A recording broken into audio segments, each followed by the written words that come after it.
Sex. It's absolutely everywhere. In music, on the television, in advertising, even in computer games. You'd think that people were doing it all the time. Well, this video is going to bring you the truth about sex and break it down so you can keep yourself safe and also your partner safe.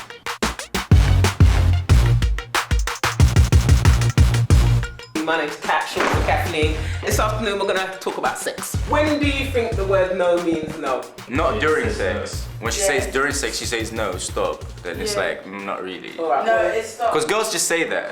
They don't mean it.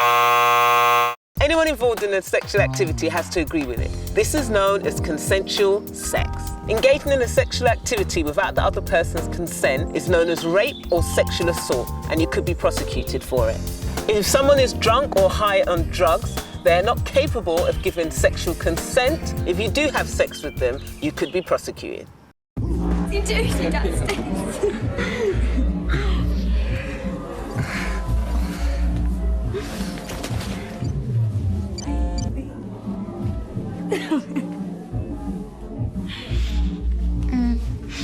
Let's get downstairs for a bit. Come on. Yeah, in a bit. Stop it, wait.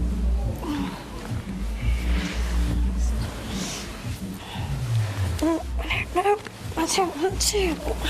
Stop being weird. Stop! Look at me! Look, she doesn't want to! What are you doing? Just stop!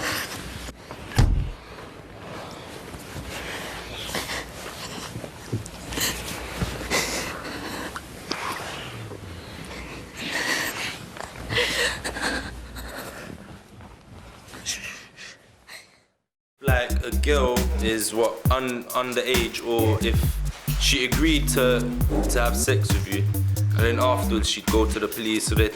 Even if she gave you permission, because she's underage, she couldn't really give you permission. People think they're ready at the age of 15 because a boy at 19 says, yeah, come, let's do this, and he gets them all loved up and confused. Bam! And then they have sex, yeah, and they're vulnerable. And then they go around sleeping with more people. And that's a cycle. The age of consent is the age that you can legally have sex in the UK. That age is 16 for both boys and girls. Sending explicit photos and videos of anyone under the age of 18 is considered an offence. If you do receive any explicit videos, messages or photos, please show a trusted adult and do not forward them on to anyone else.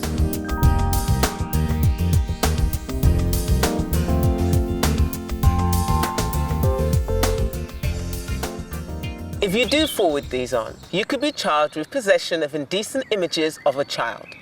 For example, we watch these TV programs and they always have this one character, they play a character. Like Joey in Friends. Joey was innocent, but still we used to rate him for getting all these girls. Yeah. Now young kids would watch that and be like, oh, I want to be like Joey, for example. That's like same with, there's a guy in Geordie Shore called Gary, innit? And this guy will just go out in the club. He's got like, he just go to a club. Everything you know, he's touching on the girl, kissing on the girl. Everything you know is at the house, just banging her. Nothing you know, he just wakes up next morning, goes down the same thing. It's like, that's the life. And people see that and go, yeah, I want to do that as well, man. Everything they're gonna do that after they catch some next case. I'm not worried about pregnancy. That's that, just pull out. But the thing is about the diseases. Oh, say that again. You're not worried about pregnancy. You're just gonna pull out. Pull out. That's how, with my ex, because I knew she was okay, no diseases. I did not use a condom.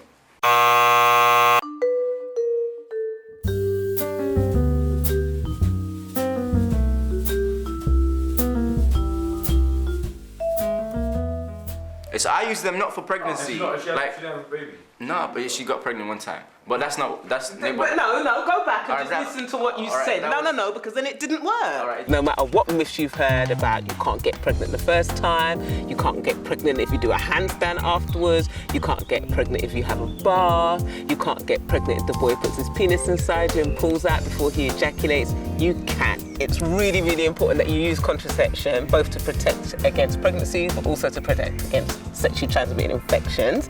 You can go to your GP and get contraception and it be confidential, which means that he won't ring up your mum or your dad and tell them that you've been in a clinic asking for contraception. Contraception is broken down into two distinct categories: barrier methods and hormonal methods. Condoms would be considered the barrier method and the pill would be considered the hormonal method. everyone can get a leaflet.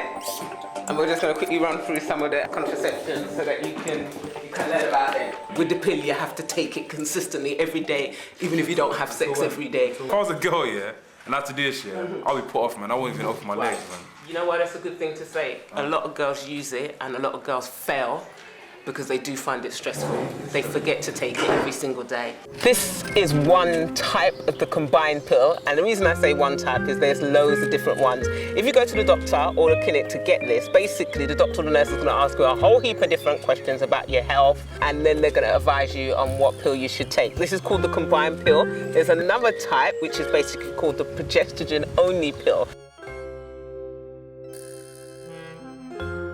But this is the one that they give to young women. It's about 99% effective, which means it really works well, but a lot of girls use it and they don't use it properly. All these pills have a date on them and they go for 21 days, which means you have to take a pill once a day for 21 days. You have a 7-day break and then you start all over again.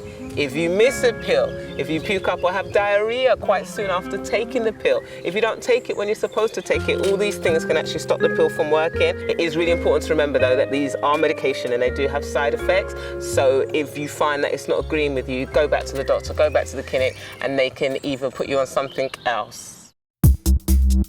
Why do you think for some girls the injection might be better than the pill? With taking the pill, the girl would have to remember to take it at a certain time every day, whereas with the injection, she would only have to remember to book an appointment with a family planning clinic once every 3 months. This is the contraceptive injection. You go once every 12 weeks and you get injected on the top of your bum. It's very, very effective. In fact, it's over 99% effective. There are some side effects. Some women find that it can stop their periods altogether, and some women find that they bleed even when it's not their period. Does everybody know what this one is? Wow. That's that implant. Right. We're gonna put that. Here's the contraceptive implant, and the reason it's a good form of contraception is because it lasts up to 3 years. They make a tiny slit in your arm, and it gets pushed in under the skin, and it stays there, and you don't have to worry about getting pregnant. Obviously, you still have to worry about the infections, okay? Right now, 2 types of emergency pill. From the moment you bust, the condom broke, or you put it in and you pulled out, or you was just craving and you never bothered to use anything in the first place, okay? If that's what happened, you would have 72 hours. It usually works best in the first few hours though. They say the first 9 to 12 hours is better to go and get it. Now, recently on the market, they've put a new one which you can get within 120 hours. Wait, what? All right, 5 days. So now you're talking. Emergency contraception, say you did use a condom and the condom bust. You could use it there. There's one form, you got basically 72 hours to get it in, and it's 1 tablet, Lovernell, that is it. Then you've got Ella 1, which is a new emergency contraception, which I just think is amazing because you've actually got 5 days to get that one. It's important to remember that even though emergency contraception is very good at stopping pregnancies, it does not protect you against sexually transmitted infections. That don't stop AIDS though, does it? No, brilliant. It doesn't. So it's condoms for life then? Well, if I was you, lot say, yeah. Yeah, I'm not ever doing these things. Condoms are basically your most effective form of contraception. If you forget everything else, condoms is the one. They protect you against pregnancy and they protect you against infection. You get all different type of condoms. These ones, they're for the larger man. So those of you that feel that your penis is quite wide and can't fit into a normal condom, then this is the condom for you. Now, if you're lying, the condom might just fall off. So make sure that you're not lying and use the proper size. There are 3 things that you should always check on the condom. Number 1, check the date. As long as it's in date, it's okay to use. The next thing that you should check is the CE and the heart mark, which means the condom's been tested to European standards and is okay to use. And thirdly, make sure that the condom is in decent condition. There's some air in the condom and there's no holes or cuts or anything like that in the condom packet. If they know how to put a condom on properly. Central Soul Mouthy, here, take the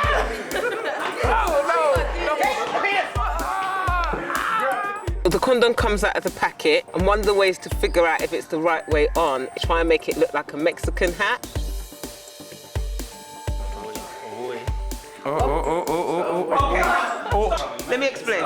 He's got pre-cum.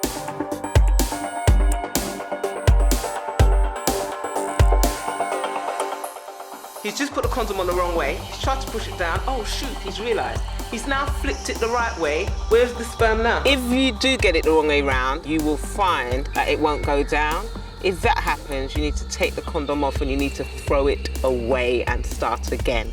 Hold the top of the condom to make sure there's no air in it, because if there's air in it, once you start having sex, the air will pump up the condom and the condom can break.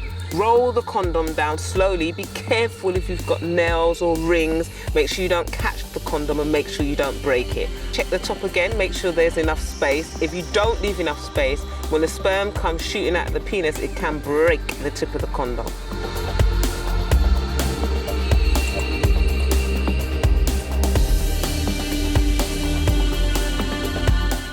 It's really important not to use any Vaseline with the condom. If you want to use a lubricant, use a water-based lubricant. When the man's penis comes, it then gets all floppy. Go to the base of the penis and roll off the condom, making sure that no sperm comes out. So once you're done, please, please, please don't throw them in the toilet, because they just block up the toilet or end up blocking up the sewer. Put them in some tissue and throw them in the bin.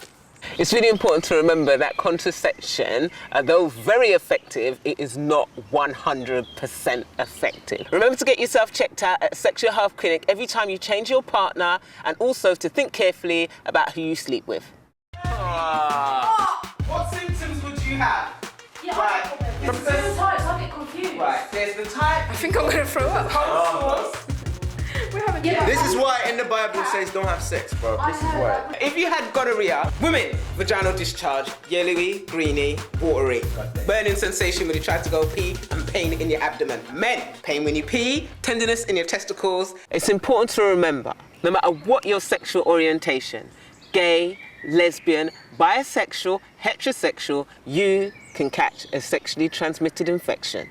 What are the differences between how boys and girls see sex, or do you think it's very much the same now? When it comes to boys, innit, it's like, I don't know, it's like you get ratings, not ratings in a bit, but you get some sort of respect in it if you actually have sex with a girl. I can't just come out and say, oh, do you know, I had sex with that boy, you know, like he was good, I can't have sex. Like, it's not that, it's weird, innit? There's certain girls that do that on Twitter. They think, yeah, you can just go and talk about anything you want. There are some girls around that actually do go out just to get a bit of, you know, sexual fun, if you like, and then just bugger off. There are some girls that just, you know, they just want to have a nice sexual relationship with a partner that they actually trust. I think it just varies. In a relationship, it's not just all about sex. Like, people think it's the aim, the mission of a relationship is we're gonna have sex. That's not a relationship, man. There's emotional and there's physical love, you get me? Girls, there's so much pressure on you to have sex. But you'll find that the more you respect yourself, the more men will respect you. Boys, there's no rush, there's no prize at the end, only have sex when you're ready. What kind of person would you respect then? Someone that don't sleep around.